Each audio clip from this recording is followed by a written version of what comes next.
What's up everyone, Pags here at MEI Studio. We're headed back to Electro-Voice land for this video and looking at a series of mics that were, at the time, groundbreaking. I'm talking about the Electro-Voice ND series of mics. Since we've looked at the history of Electro-Voice in our 664 video, link up top, let's take a look at the technology behind these and so many other modern microphones. First, let's go all the way back to 1885, where Karl Auer von Welsbach, an Austrian scientist and classy facial hair aficionado, separated didymium into two new separate elements, neodymium, or new didymium, and praseodymium, or green didymium. Over the years, the element names were changed to neodymium and praseodymium. Not much was done with this for quite a long time. In fact, we need to fast forward almost 100 years to 1984, when General Motors and Sumitomo Special Metals independently discovered the compound to create the rare earth magnets we call neodymium magnets today. I should mention Masato Sagawa. He was the leading research engineer for SSM, and it was his work that resulted in the formula for what we call neodymium magnets today. I'm not going to get into the chemistry behind it, although it is kind of fascinating. The compound that was discovered allowed for a cheaper alternative to samarium cobalt permanent magnets, which were being used at the time for industrial purposes. Since the price for these new ultra-strong magnets wasn't too far off from standard ferromagnets, companies started to use them as a more powerful alternative for magnetic applications. The first company to adopt this new magnet for use in microphones was Electro-Voice. They quickly found out that the strength of these magnets not only improved the output sensitivity, but helped to extend the frequency response as well, leading to dynamic microphones that were more in a response class of condenser microphones. Soon after, other companies like Shure with their Beta line and Bayer Dynamic with their TGX line started using the new magnets as well. Though some claim Bayer Dynamic used them first, my research leads me to believe that the TGX line was released in 1990 and Electro-Voice were already 2 generations deep into their neodymium line and released their third by 1992, with their first being released in 1986. Shure also beat Bayer Dynamic to the punch by releasing the first Beta mics in 1989. In the late 90s, Royer Labs used the magnets to produce the R121, as we saw a few videos ago. They were one of, if not the first ribbon mic to utilize these powerhouse magnets for their motors. So back to the subject of today's video, the ND series from Electro-Voice, and specifically the mics they marketed as tom or drum mics. 1986 saw the release of the ND series, and specifically for us, the ND308. The magnets were so strong they were able to keep the size to a minimum and fit them into what looked like a ball end of a standard handheld mic. The ND308 gave way to the ND408 a year later in 1987, which we have an example here in the studio. The upgrade here was a slight frequency range increase in the bottom and top end, but not a huge upgrade. The ND408 would be updated 5 years later to the ND408B in 1992. The B essentially rolled off the extreme high end above 15K and boosted the 1500 to 3K range up about a dB or so. The mic wouldn't be updated again for another 15 years when the ND468 was released in 2007. The ND468 saw a higher impedance at 350 ohms as opposed to the 150 ohms of its predecessors, but saw its frequency response flatten out a bit more, and that high roll-off was brought down to about 10K this time. Guess people weren't digging the air of the previous generations of mics. Maybe it had something to do with that newfangled digital recording all the kids were into those days. Anyway, 9 years later in 2016, the mic would see another upgrade and fork into the ND44 and ND46. The ND44 traded in the yoke mount look for a simple bendable neck, while the ND46 kept the yoke but added a 15-position lockable head. Both mics also ditched the exposed wires, which had been a common complaint for those in the live sound world, as the wire on the previous versions could easily be damaged by rotating the head basket too far. The ND44 ships with only a drum hoop mounting clip. That's nice and all, but a standard clip would probably be more universally acceptable, since I'm willing to bet that the mic is useful for other things than drums, even though we're only going to be testing it on drums today.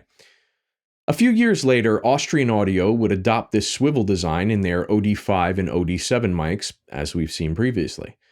I've been looking for a decent floor tom mic for a while now, and the ND44 and ND46 were both suggested to me. We dug up an old ND408, which was another suggestion. The vintage ND408 can be had for relatively little on the used market, sometimes below 100 USD, and can be a great deal provided that the mics are working and don't have any mechanical issues with the rotating head.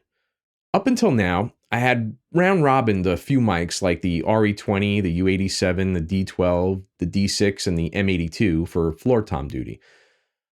All of these mics had their strengths and weaknesses on floor tom, but none of them were that perfect blend of high-end stick and low-end thunder I was looking for. The RE20, U87, and D6 were close. The RE20 was lacking a little in the bottom end, but good for jazz and funk. The D6 has a great scooped sound, which is perfect for rock and metal, but not so hot for other genres. The D112 and U87 were the middle of the road, which perform well, but I'm not that comfy putting a U87 within striking distance of a drummer, and I actually prefer that as an outside kick mic. So let's get a little crazy and invite everyone to the party and listen to a bunch of mics on the floor tom.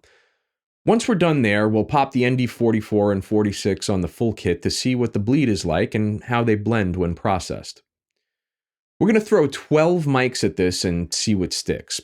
The mics are from EV, the ND44, the ND46, ND408, and RE20. AKG is coming in with the D12E and the D112. Shure puts in the Beta 52.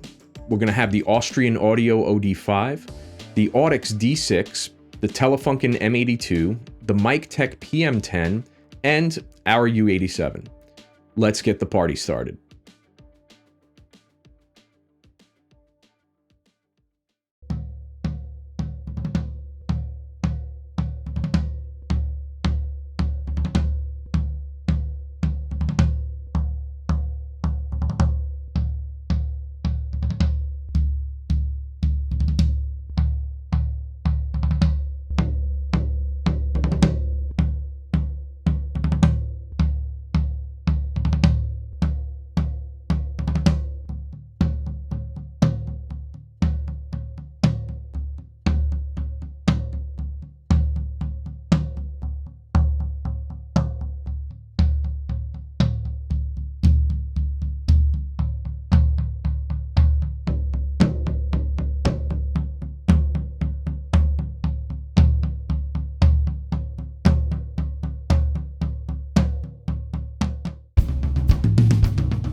All right, so let's break it down. Least favorite, the Austrian Audio OD5, by far. I was really hearing weird resonances with that mic that none of the others seem to focus on. The bottom end is just not there, and it's a mid-range mess to my ears. Could this have been a position thing? Maybe, but I doubt it, as I've tried to use this on floor tom before and just hated it then as well. I will say this though, the mic does sound really good on rack toms, but not on the floor tom. The D12E, while it sounds great on bass cab and kick, didn't love it here. The frequency scoop was just not in the right place for this floor tom. Now, just a note, every D12 and D12E has a different frequency response, and I'm told that the frequency response can vary pretty wildly. Mine just got back from being serviced in Switzerland, and I was told that the capsule is in amazing shape, so I don't think there's any problem with it. I've used it on kick and bass in the last couple of weeks, and honestly, it sounded incredible. Just didn't work out for the floor tom here. The D6 has that deep scoop, while again, great for metal, not an all-arounder and not really what I'm looking for here. This is my go-to for kick and floor tom when recording metal or hard rock. It saves me time on the back end scooping out what I'd normally EQ out anyway. The PM10, while had a great stick attack, the low end was just a little bit lacking. It sounds a little bit hollow to me. This is another mic that sounds great on rack toms, but not as much on the floor tom. The M82 wasn't bad. The mic was set to the kick EQ settings with a flat top end switch. It too had a little weird resonance thing happening, but nowhere near as bad as the OD5. I have a love-hate relationship with this mic, as it's the second one I've owned. The first one came from the factory completely unusable. It's another story for another time. The Beta 52 was solid. The lows were kind of subby though. Great for kick, but I don't want my floor tom and kick to be fighting, and I kind of feel that the sub and the low end might be a little bit of an issue. The D112 was, as expected, solid. Sharp stick attack and good low end, but not really subby like the 52 was. This is usually my mic for gong drum when one comes in, and a staple on kick drum for almost any genre. I know there's a lot of hate out there for this mic, but if you put it in the right spot, there's really no sound you can't get out of it. The U87 was solid and definitely up amongst my favorites. The attack was crisp and the bottom end was solid, but not boomy. The RE20 had a great rounded bottom end, but the stick attack wasn't as crisp as the U87, and it was a little bit more mid-forward than the D112. The D112, 87, and RE20 are all kind of tied for me, but each for a different reason. Next, the ND46. For being a bigger mic, it didn't have the low end I was expecting it to have. The attack was crisp and clean, but the bottom was kind of lacking. The rest of the sound profile was really good though. The ND44 had the same attack as the ND46, but had a little more oomph in the bottom end. I'm wondering if this is a head basket imparting its flavor on the same diaphragm. Something to think about. Finally, the ND408 had the same bottom end as the ND44, but the top end was a little bit more rolled off. And I can't tell if I like that more than the ND44 or not, so it's totally a subjective thing, as many mic choices are, but I'm going to have to call it a toss-up between the ND44 and the ND408 for my top pick on floor tom. In the full drum test, the two mics were definitely closer once they were processed. The rejection was about the same for both mics, and neither were exceptionally good, but they certainly weren't bad. I'd like to see how you rank these mics. Give me a rundown. What did you like? What did you not like? Were there any loved it or hate it's? Were the subjects of today's video as high up on your list as they were for me, or did they just not hit the mark for you? Do you have any other suggestions for me to try? I had gotten a suggestion to check out the Electro-Voice ND68, which is their ND series of kick drum mic, as well as the Bayer Dynamic TG-D70. If you've used either of these and think they would have fared better, please let me know. Right now, I think I'd be pretty satisfied with using any of the ND mics I tested out in this shootout for floor tom going forward, but I want to know what you thought. One more note that I think any engineer established or just starting out there should hear. Doing these shootouts are a way for us to test the gear in our studio and figure out what everything sounds like for certain applications. Though it is time consuming, and even more so when you're trying to film it and edit it into something halfway presentable to the public, it's time well spent.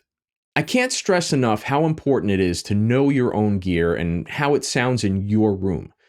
This video might be a decent starting point for you to figure out what a basic idea of what you like and what don't like before you pick something up, but until you get the gear in your own space, hooked up to your own rig, a YouTube video isn't really going to help you with that.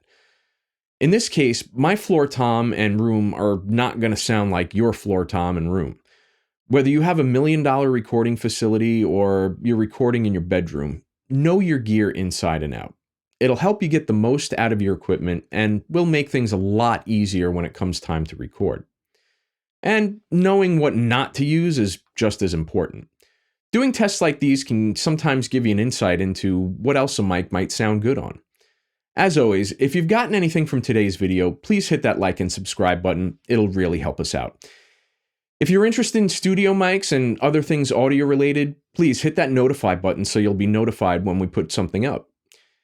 If you have any suggestions for a video or questions regarding this one, please use the comments section or send us a message through our website. I'd love to hear from you.